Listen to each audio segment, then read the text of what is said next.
Los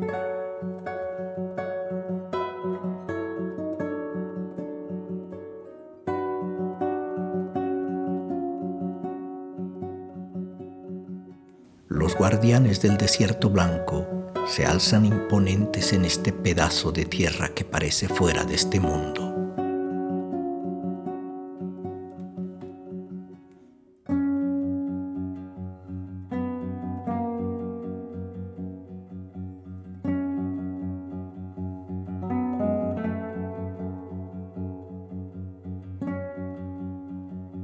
Las algas marinas, petrificadas por el tiempo, avanzan con el viento.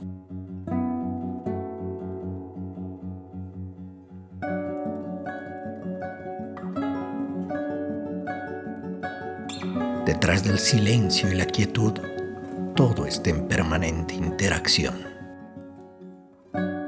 Las montañas fluyen al salar. El sol fractura la costra salina. El viento labra la piedra. La escarcha alimenta la vida. En el centro de todo está el equilibrio. La modernidad siempre ha estado fascinada por esta región. No por los espíritus que la habitan, sino por sus minerales. Las huellas de la extracción de algunos de ellos desaparecerán con las próximas lluvias, mientras la explotación de otros dejará sus cicatrices para siempre.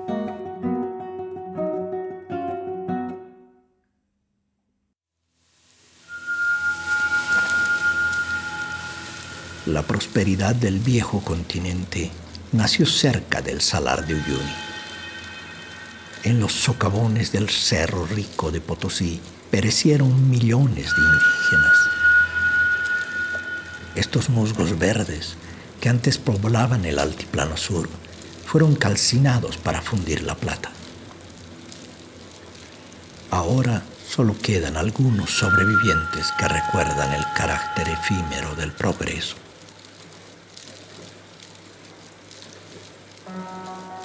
A solo 17 kilómetros de la ciudad de Uyuni se encuentra Pulacayo, la que fue la segunda mina de plata más grande del mundo.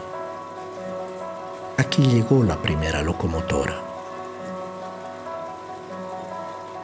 En su seno se amasaron grandes fortunas. Varios de sus accionistas fueron presidentes de Bolivia.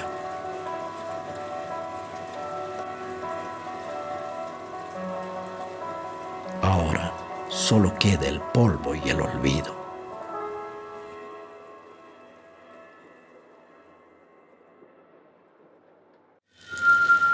Hace 2 décadas trasladaron esta capilla piedra por piedra para devorar la montaña. San Cristóbal es una minería de cielo abierto para la obtención de zinc, plomo y plata. Aunque emplea la última tecnología, consume más agua que toda la ciudad de Oruro. Después de varias décadas de explotación, los días de San Cristóbal se acercan a su fin. El fantasma de un nuevo Pulacayo se avisora en el horizonte.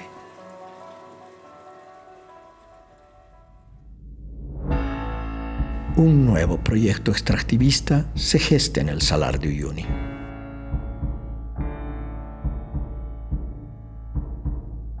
La idea es succionar la salmuera y secarla al sol para producir litio.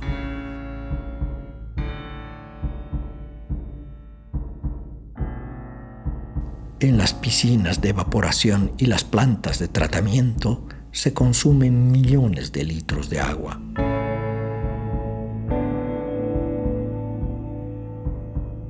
Los gobernantes anuncian que no solo extraerán materia prima, sino que producirán en Bolivia baterías de litio y autos eléctricos.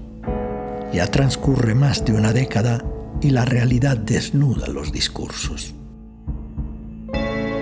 Varias piscinas que nunca entraron en funcionamiento necesitan reparaciones de gran envergadura.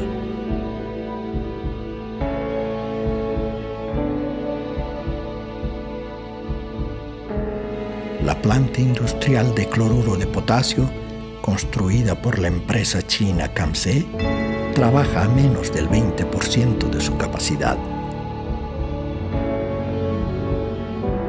Las ventas no alcanzan para cubrir el pago de la deuda contraída con el Estado.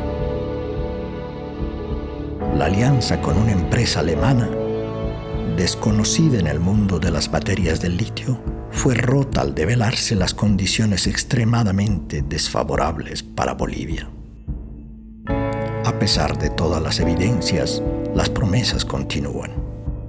El gobierno anuncia ingresos de $3.134 millones para el año 2025 a base de una tecnología de extracción directa de litio que todavía no está probada a nivel industrial en Bolivia. El progreso no busca aprender de la naturaleza, sino dominarla. La modernidad fragmenta la realidad para mercantilizarla. La prosperidad no persigue el bienestar de todos. La extracción e industrialización de minerales siempre dejará huellas desgarradoras si no se realiza con mesura. Todo proceso productivo debe buscar la preservación de los ecosistemas locales y los ciclos vitales del planeta. Antes de quedar deslumbrados por la plata, debemos valorar la vida. Antes de buscar el crecimiento sin límites, debemos encontrar el equilibrio dinámico que la naturaleza nos enseña. Antes de pensar solo en el litio, debemos escuchar al salar.